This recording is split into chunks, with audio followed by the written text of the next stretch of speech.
E aí, galera do Me Salva, tudo certo? Vamos para o módulo novo de resposta em frequência. Módulo novo, vida nova, juntos outra vez.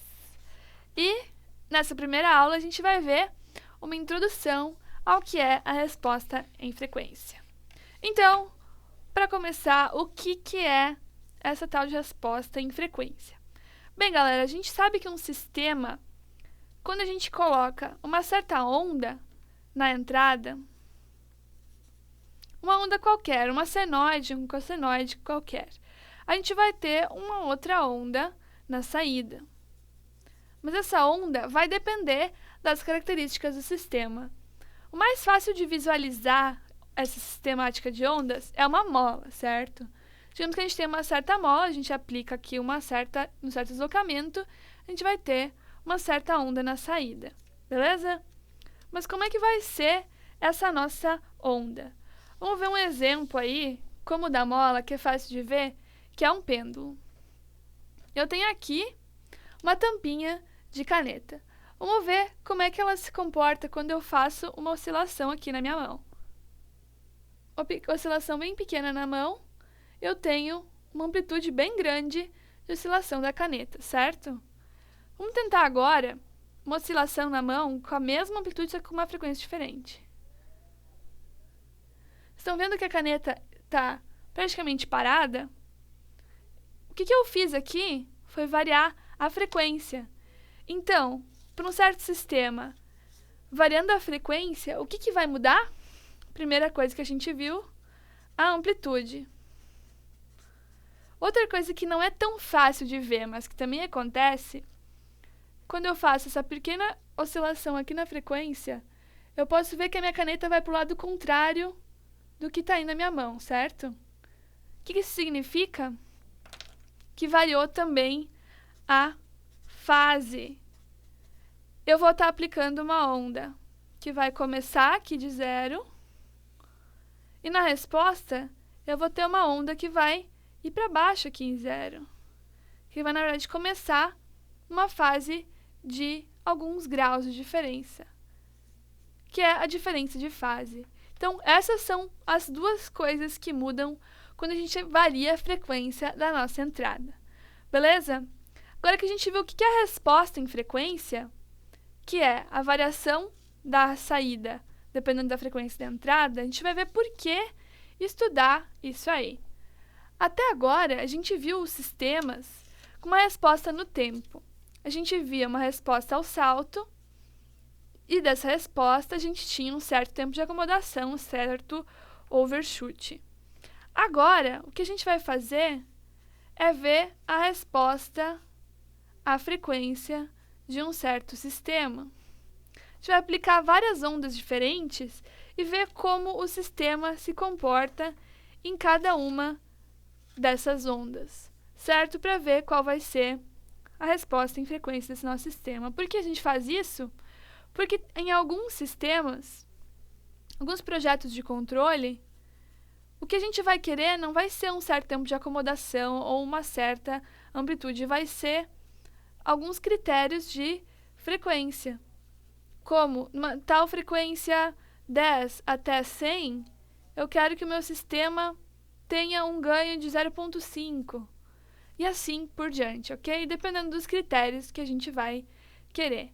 E também porque é uma outra forma de fazer um projeto de controle, não necessariamente só no tempo. Beleza? A gente pode explorar todas as formas possíveis. Tendo isso em mente, nesse módulo, a gente vai ver como representar a resposta em frequência de cada sistema. E como a gente viu, o que vai mudar dependendo da frequência vão ser duas coisas, geralmente. O ganho, que a gente viu ali na amplitude de oscilação, e a fase.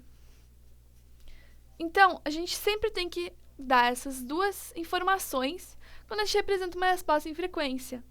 O gráfico do ganho vai ser geralmente uma coisa assim. E o da fase, eu vou ter algo variando mais ou menos assim, certo? O ganho a gente costuma chamar de módulo e a fase tem esse símbolo aqui. Beleza? Esse vai ser o módulo da nossa T, que é a nossa representação do nosso sistema. E depois disso, depois de ver como representar, a gente vai ver os critérios de representação no sistema em frequência, que são basicamente 2. A margem de ganho, que é muito comum se a gente pensar no lugar das raízes, que a gente tinha um certo sistema cujos polos iam para a parte real, certo? Essa passagem pela parte real, a gente dizia que tinha um certo ganho, um K crítico. Na frequência, a gente vai fazer algo semelhante. A gente vai pegar um certo ponto e descobrir por que eu posso multiplicar esse ganho aqui, nesse certo ponto, pelo que eu posso multiplicar para ter o meu ganho crítico, certo? Essa vai ser basicamente a nossa margem de ganho. E também a gente vai ter, como eu sempre falo de ganho e de fase, a margem de fase. É mais difícil de ver exatamente como vai ser essa margem de fase, só que ela vai ser basicamente o quanto eu posso deslocar o meu gráfico ou para frente ou para trás para ter uma estabilidade, certo? Quanto eu posso modificar para frente ou para trás para até chegar na margem de estabilidade. Então, esses são os 2 critérios que a gente vai usar, em vez de usar critérios de tempo de acomodação e overshoot. E, tendo em base esses critérios, a gente vai conseguir projetar controladores. E um tipo de controle que a gente faz bastante em frequência é em avanço e atraso de fase. Como é que é a estrutura desse controle? É bem parecida com o controle PD. Lembrando que o PD, a gente tinha um ganho e um zero. Aqui no nosso controle em avanço e atraso, a gente vai ter sempre um polo e um zero. E a gente vai modificar a posição deles para ter ou avanço ou atraso de fase. Certo, galera? E para saber quando a gente vai chegar no nosso limite de avanço e atraso, a gente vai usar os critérios de margem de ganho e margem de fase. Beleza? Além do nosso controle em avanço e atraso, a gente também pode fazer o projeto de controle P e D na frequência. A gente vai analisar, então, como é que é a resposta em frequência do nosso P e D. A gente vai analisar sempre o nosso ganho de amplitude, o nosso ganho de fase. E, a partir disso, a gente vai fazer o nosso projeto e calcular os nossos KP, KI e KD, como a gente tem feito até agora. Certo, galera? Vamos se preparando. Nessa aula, então, a gente viu como é que vai ser o nosso futuro, nas próximas aulas. E na próxima aula, imediatamente, a gente vai começar a ver os fundamentos da resposta em frequência.